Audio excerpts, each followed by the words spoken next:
The best part about playing a gacha game is getting new characters, at least for me. Up until Inazuma, I was just a casual Genshin player, wandering alone through Tibet with occasional co op here and there, nothing too serious. But over time, I started forming a group of real life friends and online friends, all brought together by a game. It wasn't until Sumeru that everything shifted. Let me tell you how I went from being a normal person to a gacha addict. Sumeru hype was insane. We got new reactions, a fresh design approach to characters, and finally, a buff tall male character, Al Haydam. Everyone went crazy over his design. The second I saw him, I was in. I wanted him to have a good kid so bad, but his beta was an emotional roller coaster ride. I couldn't rest easily at all. To top that, next character was going to be Scaramouche, who had this fandom in a chokehold since 1.1. All my friends turned into Team Scara and started actively praying for Al-Haydam's downfall. Don't get me wrong, I was equally obsessed with Scaramouche, but that doesn't mean that Al-Haydam has to suffer. I constantly got baited into fights. I was spiraling so hard during Al-Haydam's beta, I basically went on an internet pilgrimage. I started searching online, digging stuff, anything that would prove he's still viable, still worth it. And that's when I found this content creator, relatively new at that time, but he was covering every step of Al-Haydam's beta. I believed in him because he believed in Al-Haydam, and that's what I needed. I followed him, joined his community, and that's when everything went wrong. I had stumbled into a high-stake Discord server. These weren't your average Genshin players, they were tryhards, the kind who would track every stat, every beta update. They would wail for good kits or doom posts for weeks if they did not like a character. And slowly, that intensity started rubbing off on me.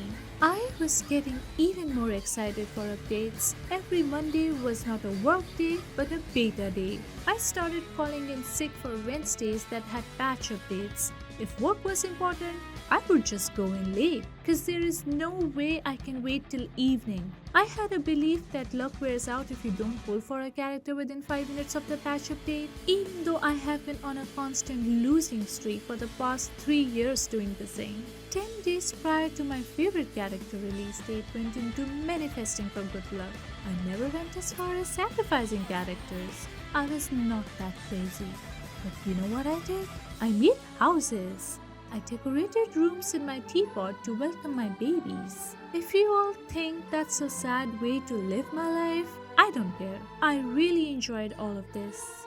Every new expansion made me feel like this is it. This is the peak. Fontaine came and it delivered. Navia and Fiorina, instant heart stealers. Rio and Neuvillette were a chef's kiss after Al-Haydam. Siege Queen, however useless she may be, is still the best pull on my account, solely because she is the cutest little dumrum to ever exist. When Natlan was released, the fandom had strong opinions, and yes, Twitter was out there doing what Twitter does, but personally, I vibe. It did not hit like Fontaine or Sumeru at first, but once the dust settled, I was sold. Natlan Best Region, it gave me 3 Varesas within 80 pulls. Now we're on the edge of something new.